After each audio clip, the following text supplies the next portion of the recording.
Good morning, everyone. It's a great pleasure for me to have opportunity to speak to you in this workshop. My name is Ayako Tobita. I work for the Foreign Student Division of Kyoto University. Today, I'd like to talk about developing international student databases. In this talk, I will use the term international students to mean not only foreign students, but also students who study abroad. As the number of international students rises, the amount of their data held by the university also grows. As a result, it is more important than ever to effectively manage those databases. I will discuss two major points in this regard. First, we'll begin with students who have dual nationality. When one of their nationalities is Japanese, are they to be classified as Japanese or foreign student? Second, I will look at signal items to link databases. What item can be signaled? Let's get started. First of all, let me introduce some international students' statistics for Kyoto University.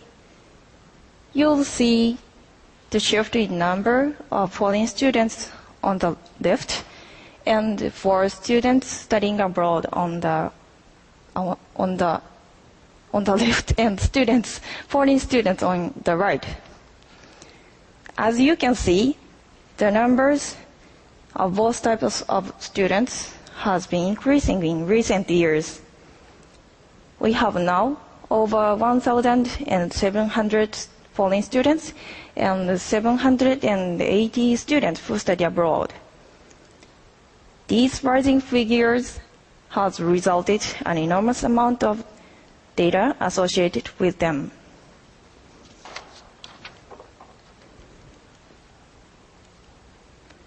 Next, I will show you our databases used in the foreign student division of Kyoto University.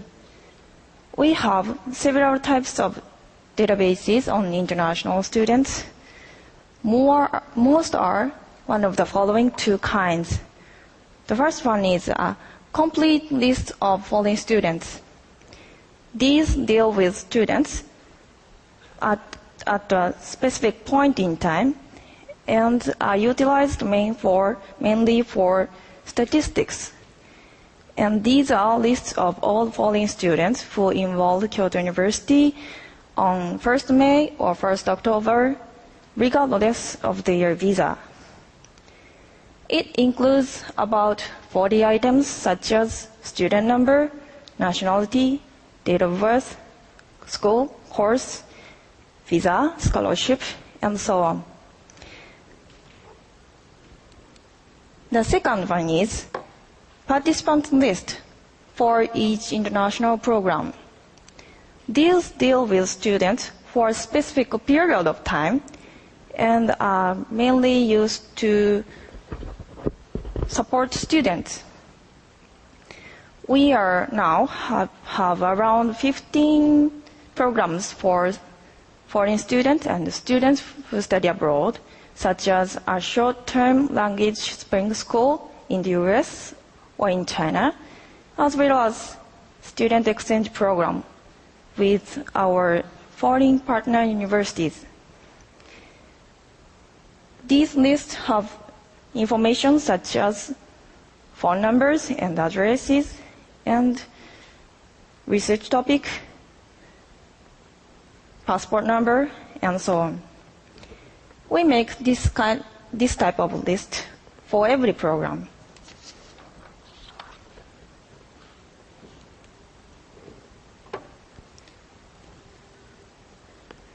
Now, let's get back to the main topic. I've mentioned that databases have become more important in the context of the larger number of international students. So why are databases needed? what is their purpose? There are basically three purposes. The first one is to comprehend the various facts and the statistics to make plans for internationalization and provide personalized services to students. And the second one is report the information to the Japanese government. It's compulsory for us. And the third one is publish our performance to raise our presence in the world. In an effort to accomplish these purposes, each database should be precise and easy to access. To develop databases that are more precise and easier to access, what should we be careful about? I will show you two major points that we should consider.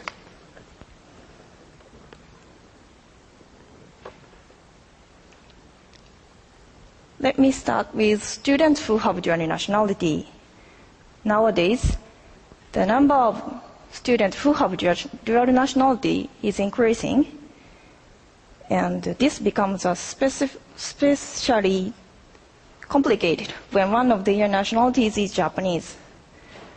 As an example, let us consider an international exchange student who have Japanese nationality and an additional country's nationality.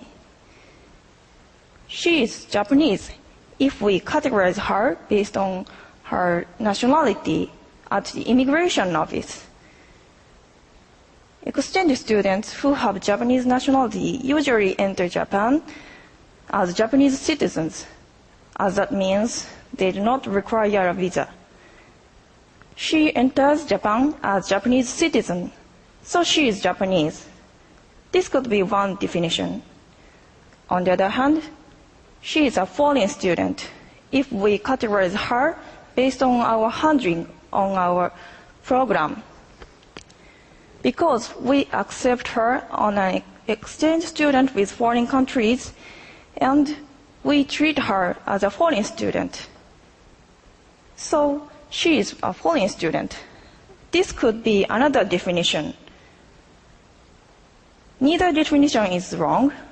We do this either way. But what would happen in the databases? Presuming she is Japanese, although there is no hard data in foreign students list, but there is data in program participants list. On the contrary, presuming she is a foreign student, her data could be listed in both lists. What I mean is, the Japanese case makes a discrepancy between the two lists. How we store her data depends on whether we adopt the previous philosophy or the latter one. Which definition is more precise and easier to access? We are still considering that issue. So far, we have conventionally taken the former approach, that is, the Japanese case. However, these exchange students, often born and raised in foreign countries, and enter foreign universities without any Japanese language skills. Besides, since this is an international exchange program, so she's actually a foreign student. In my opinion, it's best to adopt the latter definition for the sake of reality and for an effective database. In other words, by including her data in foreign students, which is used for statistics, we can publish our exchange program performance more exactly. Furthermore, including her data on both lists avoid a contradiction between two lists. That is to say, adopting the new way can develop databases which are easier to access.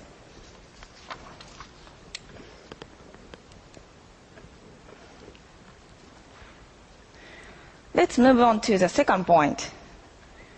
Identifying statistical trends in the international student population using databases is very useful for the process of university internationalization. However, each database has limited information, so we need to connect databases to get more information. In particular, it is said that students study abroad in a short-term program tend to try it again for a longer period. To show this trend through databases, we need to identify the same student in both participants' program list. What common item can identify the same student as signals? In our database, we have two types of numbers assigned to students, which are student number and constant number. Can a student number be a signal item? We actually assign different student numbers to a same student depending on the course. Please take a look at student A, who took part in summer school for 3 weeks in his bachelor course, and after graduation, same student A studied abroad on an exchange program for 2 semesters. As you can see, student A's student numbers are different. Because of this difference, we can't identify the trend by using his student number. So then, how about a constant number? This number is used for only administration purpose to identify the same person. We assign a constant number when a student enters our university for the first time. Since this number shall be kept when a student changes his course, it will work even in a case such as I touched on earlier.